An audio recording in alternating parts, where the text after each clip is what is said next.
James Byron Dean, February 8, 1931 to September 30, 1955, was an American actor with a career that lasted 5 years. His roles typified the teenage disillusionment and social estrangement of his time. He had several uncredited roles from 1951 to 1953 before starring as a rebellious son attempting to win his father's approval in East of Eden, 1955. In Rebel Without a Cause, 1955, he portrayed a teenager struggling with his emotions and feeling frustrated with his family and social life. His last lead role was playing a Texan rancher who discovered oil and became rich in Giant, 1956. Dean died in a car crash in 1955 and became the first actor to receive a posthumous Academy Award nomination for Best Actor for his role in East of Eden, NB1. He received a second nomination for his role in Giant the following year, making him the only actor to receive 2 posthumous acting nominations. In 1999, the American Film Institute ranked him the 18th best male movie star of Golden Age Hollywood in the AFI's 100 Years, 100 Stars list. Dean's film roles, fashion, and manners became celebrated in popular culture and influenced the development of rock and roll in the 1950s and 1960s. Early life and education. Dean was born on February 8, 1931, in Marion, Indiana, the only child of Mildred Marie Wilson and Winton Dean.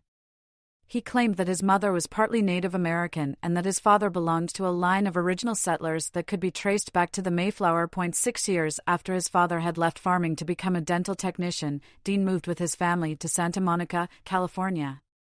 He was enrolled at Brentwood Public School in the Brentwood neighborhood of Los Angeles, but transferred soon afterward to the McKinley Elementary School. The family spent several years there, and by all accounts, Dean was very close to his mother. According to Michael DeAngelis, she was the only person capable of understanding him. In 1938, Dean's mother was suddenly struck with acute stomach pain and quickly began to lose weight. She died of uterine cancer when Dean was 9 years old. Unable to care for his son, Dean's father sent him to live with his aunt and uncle, Hortense and Marcus Winslow, on their farm in Fairmount, Indiana, where he was raised in their Quaker household. Dean's father served in World War II and later remarried. In his adolescence, Dean sought the counsel and friendship of a local Methodist pastor, the Reverend James DeWeerd, who seems to have had a formative influence upon Dean, especially upon his future interests in bullfighting, car racing, and theater. According to Billy J. Harbin, Dean had an intimate relationship with his pastor, which began in his senior year of high school and endured for many years. An alleged sexual relationship was suggested in Paul Alexander's 1994 book Boulevard of Broken Dreams, The Life, Times, and Legend of James Dean. In 2011, it was reported that Dean once confided in Elizabeth Taylor that he was sexually abused by a minister approximately 2 years after his mother's death. Other reports on Dean's life also suggest that he was sexually abused by DeWeerd either as a child or as a late teenager. Dean's overall performance in school was exceptional, and he was a popular student. He played on the baseball and varsity basketball teams, studied drama, and competed in public speaking through the Indiana High School Forensic Association. After graduating from Fairmount High School in May 1949, he moved back to California with his dog, Max, to live with his father and stepmother. Citation needed. Dean enrolled in Santa Monica College and majored in pre-law. He transferred to University of California, Los Angeles, UCLA, for 1 semester and changed his major to drama, which resulted in estrangement from his father. He pledged to the Sigma Nu fraternity but was never initiated. While at UCLA, Dean was picked from a group of 350 actors to portray Malcolm in Macbeth. At that time, he also began acting in James Whitmore's workshop. In January 1951, he dropped out of UCLA to pursue a full-time acting career. Acting career. Early career. Dean in 1953, aged 22. Dean's debut television appearance was in a Pepsi commercial. He quit college to act full-time and was cast in his first speaking part, as John the Apostle in Hill No. 1, an Easter television special dramatizing the resurrection of Jesus. Dean worked at the widely filmed Iverson Movie Ranch in the Chatsworth area of Los Angeles during the production of the program, for which a replica of the Tomb of Jesus was built on location at the ranch. Dean subsequently obtained 3 walk-on roles in movies, as a soldier in Fixed Bayonets. 1951, a boxing cornerman in Sailor Beware, 1952, and a youth in Has Anybody Seen My Gal?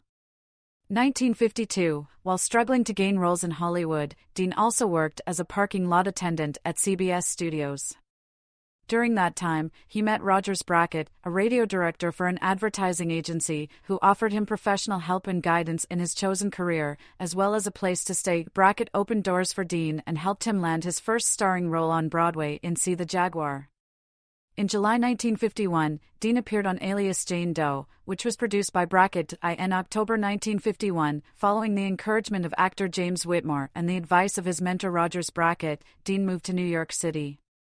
There, he worked as a stunt tester for the game show Beat the Clock, but was subsequently fired for allegedly performing the tasks too quickly. He also appeared in episodes of several CBS television series, The Web, Studio One, and Lux Video Theater, before gaining admission to the Actors Studio to study method acting under Lee Strasberg. In 1952, he had a non-speaking bit part as a pressman in the movie Deadline, USA, starring Humphrey Bogart. Proud of these accomplishments, Dean referred to the Actors Studio in a 1952 letter to his family as the greatest school of the theater. It houses great people like Marlon Brando, Julie Harris, Arthur Kennedy, Mildred Dunnock, Eli Wallach. Very few get into it. It is the best thing that can happen to an actor. I am one of the youngest to belong. There, he was classmates and close friends with Carol Baker, alongside whom he would eventually star in Giant, 1956. Dean's career picked up, and he performed in further episodes of such early 1950s television shows as Kraft Television Theater, Robert Montgomery Presents, The United States Steel Hour, Danger, and General Electric Theater. One early role, for the CBS series Omnibus in the episode Glory in the Flower, saw Dean portraying the type of disaffected youth he would later portray in Rebel Without a Cause, 1955. This summer 1953 program featured the song Crazy Man, Crazy, one of the first dramatic TV programs to feature rock and roll. Positive reviews for Dean's 1954 theatrical role as Bashir, a pandering homosexual North African houseboy, in an adaptation of André Gide's book The Immoralist, 1902, led to calls from Hollywood. 36. During the production of The Immoralist, Dean had an affair with actress Geraldine Page, Angelica Page said of their relationship. According to my mother, their affair went on for 3.5 months. In many ways, my mother never really got over Jimmy.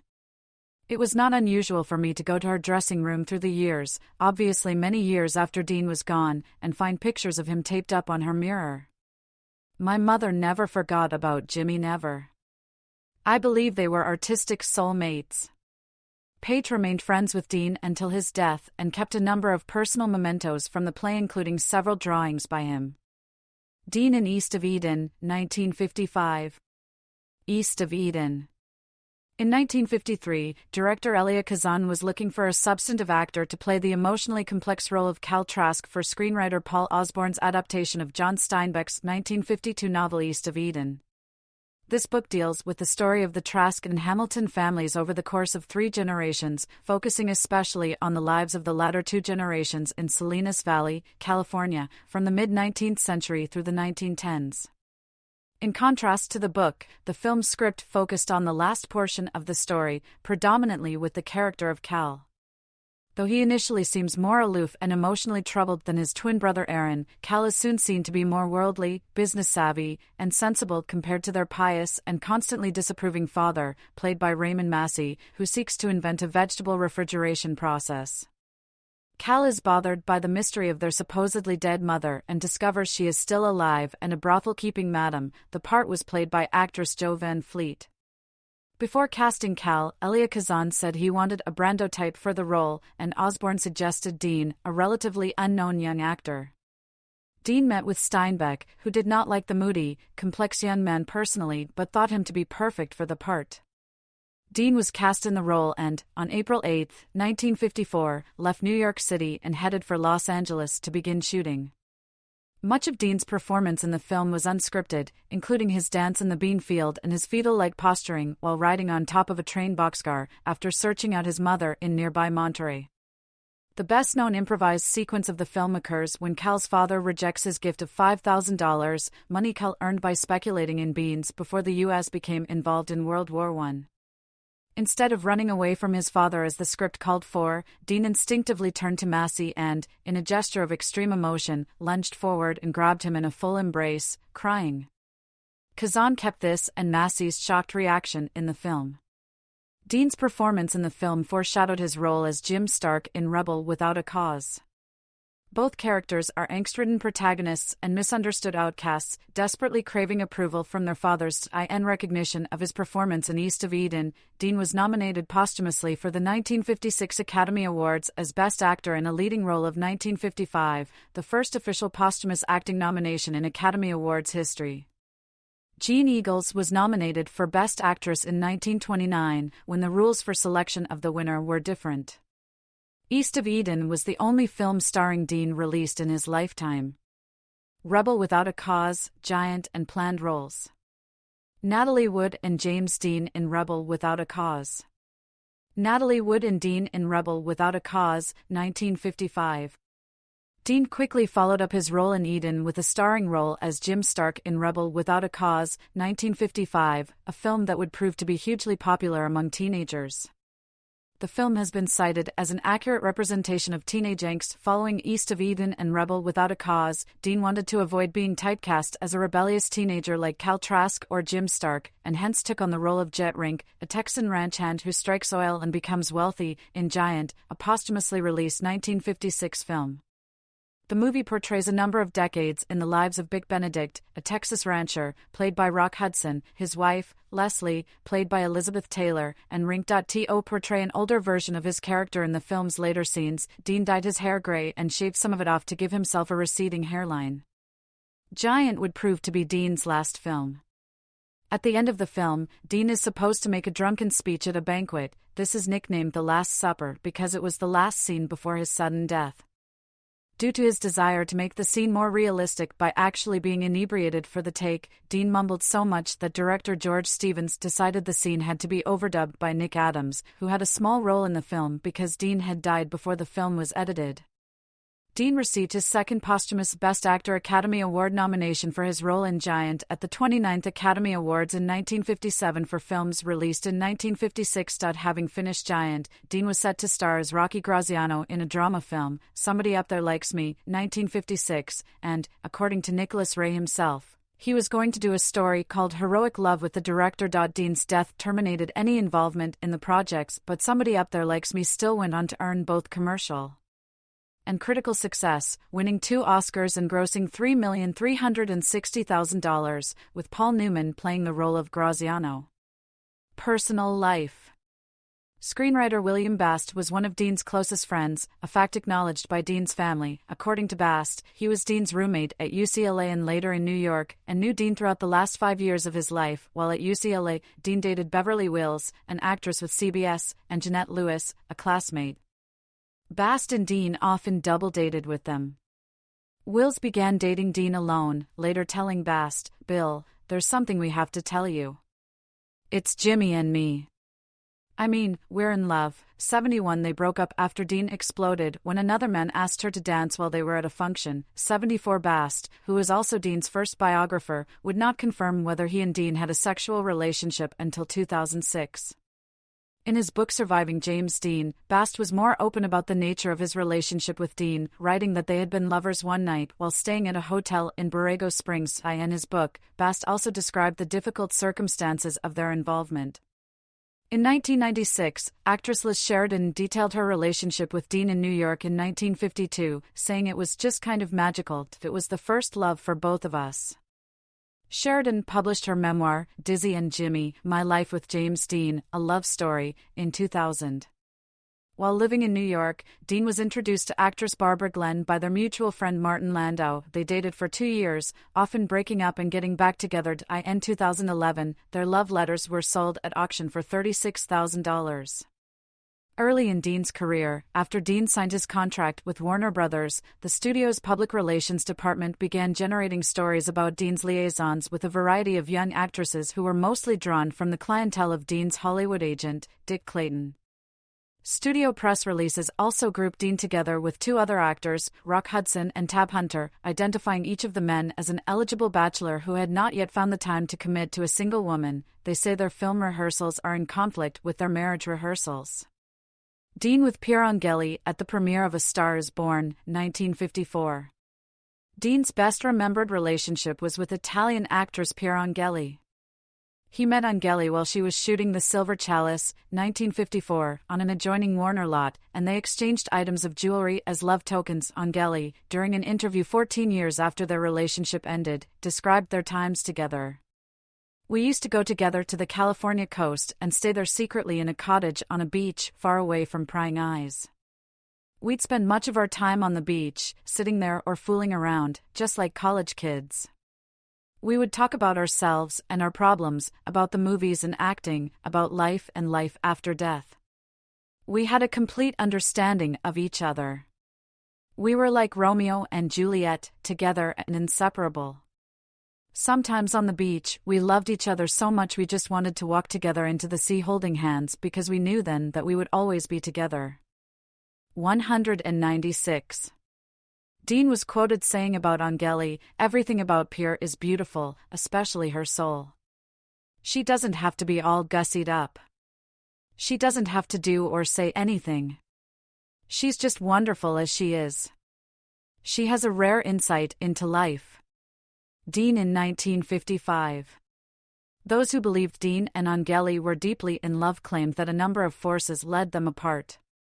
Angeli's mother disapproved of Dean's casual dress and what were, for her at least, unacceptable behavior traits: his t-shirt attire, late dates, fast cars, drinking, and the fact that he was not a Catholic. Her mother said that such behavior was not acceptable in Italy.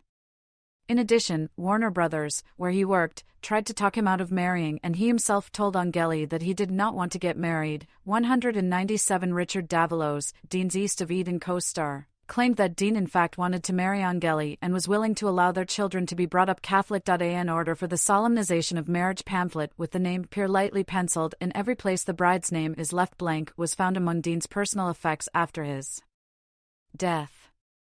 Some commentators, such as William Bast and Paul Alexander, believe the relationship was a mere publicity stunt. In his autobiography, Elia Kazan, the director of East of Eden, dismissed the notion that Dean could possibly have had any success with women, although he remembered hearing Dean and Angeli loudly making love in Dean's dressing room. Kazan was quoted by author Paul Donnelly as saying about Dean, "He always had uncertain relations with girlfriends." Pier Angeli talked only once about the relationship in her later life in an interview, giving vivid descriptions of romantic meetings at the beach. Dean biographer John Howlett said these read like wishful fantasies, as Bast claims them to be. After finishing his role for East of Eden, Dean took a brief trip to New York in October 1954, 197. While he was away, Angeli unexpectedly announced her engagement to Italian-American singer Vic Damone. The press was shocked and Dean expressed his irritation. Angeli married Damone the following month. Gossip columnists reported that Dean watched the wedding from across the road on his motorcycle, even gunning the engine during the ceremony. However, Dean later denied doing anything so dumb. Joe Hyams, in his 1992 biography of Dean, James Dean, Little Boy Lost, claims that he visited Dean just as Angeli, then married to Damone, was leaving his home. Dean was crying and allegedly told Hyams she was pregnant, with Hyams concluding that Dean believed the child might be his. Angeli, who divorced Damone and then her second husband, the Italian film composer Armando Trovajoli, was said by friends in the last years of her life to claim that Dean was the love of her life. She died from an overdose of barbiturates in 1971 at the age of 39. Dean also dated Swiss actress Ursula Andress. She was seen riding around Hollywood on the back of James's motorcycle, writes biographer Darwin Porter. She was also seen with Dean in his sports cars and was with him on the day he bought the car he died in. Death. Main article: Death of James Dean. Auto racing hobby. Dean and his Porsche Super Speedster 23F at Palm Springs races, March 1955. In 1954, Dean became interested in developing a career in motorsport. He purchased various vehicles after filming for East of Eden had concluded, including a Triumph Tiger T110 and a Porsche 356. Just before filming began on Rebel Without a Cause, he competed in his first professional event at the Palm Springs Road Races, which was held in Palm Springs, California, on March 26 to 27, 1955. Dean achieved first place in the novice class and second place at the main event. His racing continued in Bakersfield a month later, where he finished first in his class and third overall. Dean hoped to compete in the Indianapolis 500, but his busy schedule made it impossible. Dean's final race occurred in Santa Barbara on Memorial Day, May 30, 1955. He was unable to finish the competition due to a blown piston. His brief career was put on hold when Warner Brothers barred him from all racing during the production of Giant. Dean had finished shooting his scenes, and the movie was in post-production when he decided to race again. Accident and aftermath. The intersection of State Route 46 and State Route 41 was renamed James Dean Memorial Junction. However, the actual accident location is approximately 100 feet (0.019 miles) to the south due to road realignment. Longing to return to the liberating prospects of motor racing, Dean traded in his Speedster for a new, more powerful, and faster 1955 Porsche 550 Spyder and entered the upcoming Salinas Road Race event scheduled for October 1–2, 1955. Accompanying the actor on his way to the track on September 30 were stunt coordinator Bill Hickman, Collier's photographer Sanford Roth, and Rolf Wutherich, the German mechanic from the Porsche factory who maintained Dean's Spyder, Little Bastard car. Wutherich, who had encouraged Dean to drive the car from Los Angeles to Salinas to break it in, accompanied Dean in the Porsche. At 3:30 p.m., Dean was ticketed for speeding, as was Hickman, who was following behind in another car. On September 30, 1989, as the group was driving westbound on U.S. Route 466, currently SR 46, near Chalami, California, at approximately 5:45 p.m., a 1950 Ford Tudor, driven by 23-year-old California Polytechnic State University student Donald Turnipseed, was traveling east. Turnipseed made a left turn onto Highway 41 headed north, toward Fresno ahead of the oncoming Porsche. Dean, unable to stop in time, slammed into the passenger side of the Ford, resulting in Dean's car bouncing across the pavement onto the side of the highway. Dean's passenger, Wutherich, was thrown from the Porsche, while Dean was trapped in the car and sustained numerous fatal injuries, including a broken neck. Turnipseed exited his damaged vehicle with minor injuries. The accident was witnessed by a number of passers-by who stopped to help. Dean's biographer, George Perry, wrote that a woman with nursing experience attended to Dean and detected a weak pulse. Still, he also contrarily wrote that death appeared to have been instantaneous. 95, Dean was pronounced dead on arrival shortly after he arrived by ambulance at the Paso Robles War Memorial Hospital at 6:20 p.m. Though initially slow to reach newspapers in the eastern United States, details of Dean's death rapidly spread via radio and television. By October 2, his death had received significant coverage from domestic and foreign media outlets. Dean's funeral was held on October 8, 1955, at the Fairmount Friends Church in Fairmount, Indiana. The coffin remained closed to conceal his severe injuries. An estimated 600 mourners were in attendance, while another 2,400 fans gathered outside the building during the procession. He is buried at Park Cemetery in Fairmount. James Dean Monument at Chalami, half a mile from the site of the fatal accident. An inquest placed fault for the accident entirely with Dean. There is a James Dean Monument, financed by a Japanese businessman, in front of the former Chalami post office, which closed in 1994, and a restaurant, until its closure in 2022, 1/2 mile from the site of the accident. Legacy. Cinema and television. In 1960, Dean received a star on the Hollywood Walk of Fame. In 1999, the American Film Institute ranked him the 18th best male movie star of Golden Age Hollywood in the AFI's 100 Years, 100 Stars list. All three of Dean's films have been preserved in the United States National Film Registry by the Library of Congress. American teenagers of the mid-1950s, when Dean's major films were first released, identified with Dean and the roles he played, especially that of Jim Stark in Rebel Without a Cause. The film depicts the dilemma of a typical teenager of the time, who feels that no one, not even his peers, can understand him. Humphrey Bogart commented after Dean's death about his public image and legacy: Dean died at just the right time. He left behind a legend. If he had lived, he'd never have been able to live up to his publicity. Joe Hyams says that Dean was one of the rare stars, like Rock Hudson and Montgomery Clift, whom both men and women find sexy. According to Marjorie Garber, this quality is the undefinable extra something that makes a star. Dean's appeal has been attributed to the public's need for someone to stand up for the disenfranchised young of the era, and to the air of androgyny that he projected on screen. Dean has been a touchstone of many television shows, films, books, and plays.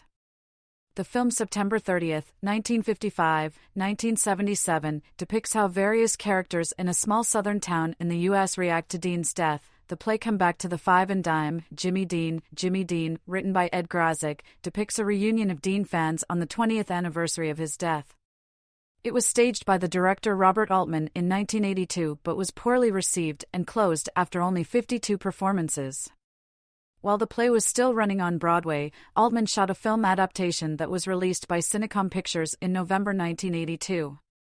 On April 20, 2010, a long-lost live episode of the General Electric Theater called The Dark Hours featuring Dean in a performance with Ronald Reagan was uncovered by NBC writer Wayne Fetterman while working on a Ronald Reagan television retrospective. The episode, originally broadcast December 12, 1954, drew international attention and highlights were featured on numerous national media outlets including CBS Evening News, NBC Nightly News, and Good Morning America.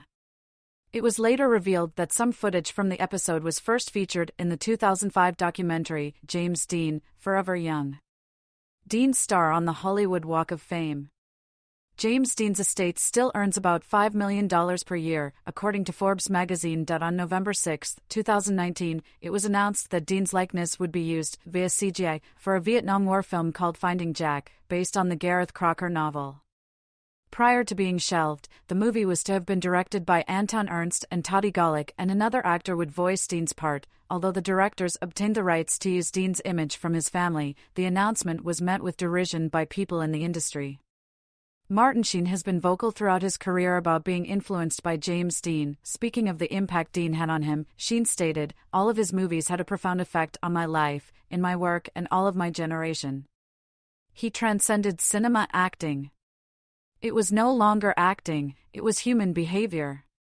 For Terrence Malick's debut film Badlands, Sheen based his characterization of Kit Carruthers, a spree killer loosely inspired by Charles Starkweather, on Dean.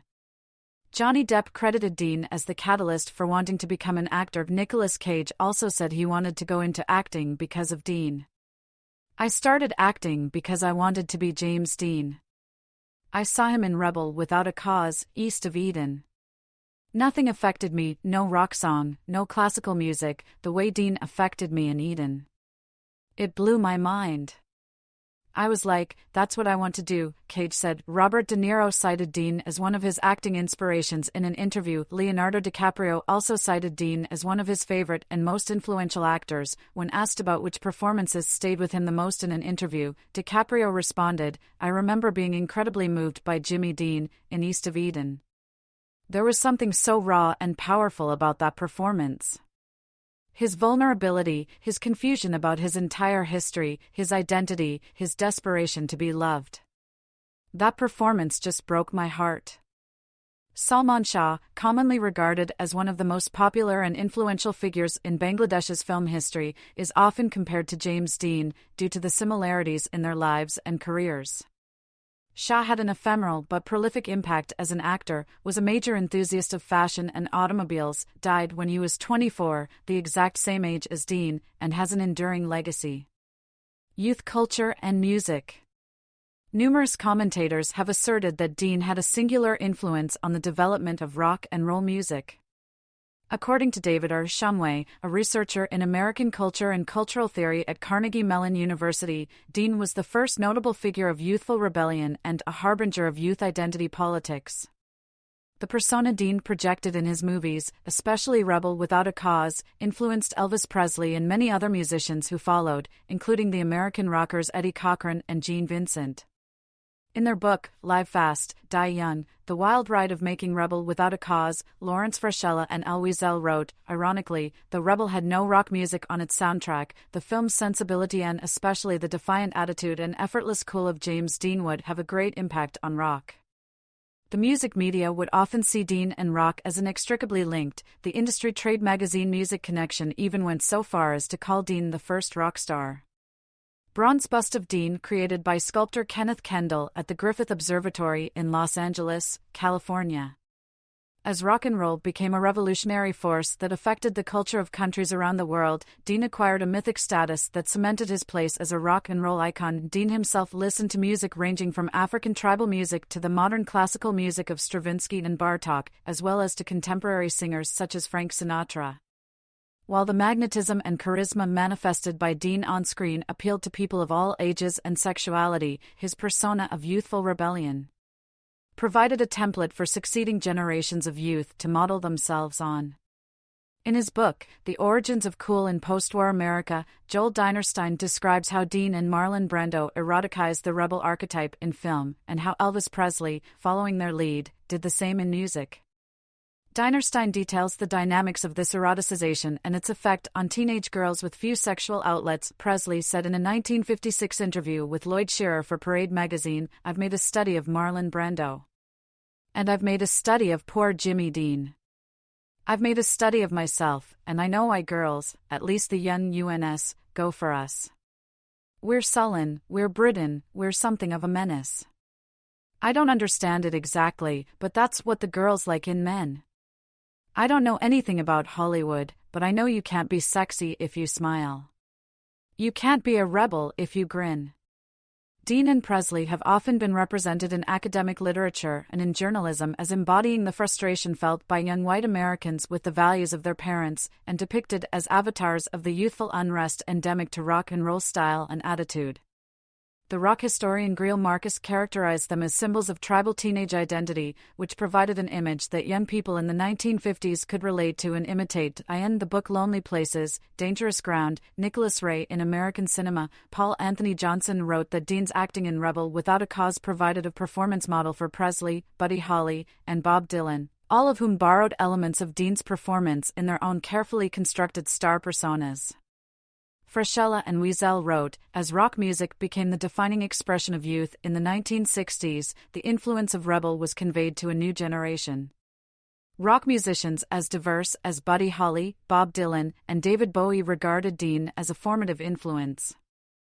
The playwright and actor Sam Shepard interviewed Dylan in 1986 and wrote a play based on their conversation, in which Dylan discusses the early influence of Dean on him personally. A young Bob Dylan, still in his folk music period, consciously evoked Dean visually on the cover of his album, The Freewheelin' Bob Dylan, 1963, and later on Highway 61 Revisited, 1965. Cultivating an image that his biographer Bob Spitz called James Dean with a guitar. Dean has long been invoked in the lyrics of rock songs, famously in songs such as A Young Man Is Gone by the Beach Boys, 1963, James Dean by the Eagles, 1974, and James Dean by the Goo Goo Dolls, 1989, that he has also been referenced in some pop songs of the 2010s, such as Blue Jeans by Lana Del Rey, 2012, Style by Taylor Swift, 2014, Ghost Town by Adam Lambert, 2015, and Ordinary Life by The Weeknd, 2016. Sexuality. Dean is often considered a sexual icon because of his perceived experimental take on life, which included his ambivalent sexuality. The Gay Times Readers' Awards cited him as the greatest male gay icon of all time. When questioned about his sexual orientation, Dean is reported to have said, "No, I am not a homosexual. But I'm also not going to go through life with one hand tied behind my back." Journalist Joe Hyams suggests that any gay activity Dean might have been involved in appears to have been strictly for trade as a means of advancing his career. Some point to Dean's involvement with Rogers Brackett as evidence of this. William Bast referred to Dean as Brackett's kept boy and once found a grotesque depiction of a lizard with the head of Brackett in a sketchbook belonging to Dean. Brackett was quoted saying about their relationship, "My primary interest in Jimmy was as an actor. His talent was so obvious. Secondarily, I loved him and Jimmy loved me. If it was a father-son relationship, it was also somewhat incestuous." James Bella, the son of American Western author James Warner Bella, was a friend of Dean's at UCLA, and later stated, Dean was a user. "I don't think he was homosexual. But if he could get something by performing an act, Once, at an agent's office, Dean told me that he had spent the summer as a professional house guest on Fire Island. Mark Rydell also stated, "I don't think he was essentially homosexual. I think that he had very big appetites, and I think he exercised them." However, the trait-only notion is contradicted by several Dean biographers. Aside from Bast's account of his own relationship with Dean, Dean's fellow motorcyclist and Night Watch member, John Gilmore, claimed that he and Dean experimented with gay sex on multiple occasions in New York, describing their sexual encounters as bad boys playing bad boys while opening up the bisexual sides of ourselves. Gilmore later stated that he believed Dean was more gay than bisexual. On the subject of Dean's sexuality, Rebel director Nicholas Ray is on record saying, "James Dean was not straight, he was not gay, he was bisexual." That seems to confuse people, or they just ignore the facts. Most will say he was heterosexual, and there's some proof for that, apart from the usual dating of actresses his age. Others will say no, he was gay, and there's some proof for that, too, keeping in mind that it's always tougher to get that kind of proof. But Jimmy himself said more than once that he swung both ways, so why all the mystery or confusion? Martin Landau, a good friend of Dean's whom he met at the Actors Studio, stated, "A lot of people say Jimmy was hellbent on killing himself. Not true. A lot of gay guys make him out to be gay. Not true. When Jimmy and I were together, we'd talk about girls. Actors and girls. We were kids in our early 20s. That was what we aspired to." Elizabeth Taylor, with whom Dean had become friends with while working together on Giant, referred to Dean as gay during his speech at the GLAAD Media Awards in 2000. When questioned about Dean's sexuality by the openly gay journalist Kevin Sessoms for POZ magazine, Taylor responded, "He hadn't made up his mind. He was only 24 when he died. But he was certainly fascinated by women. He flirted around. He and I twinkled."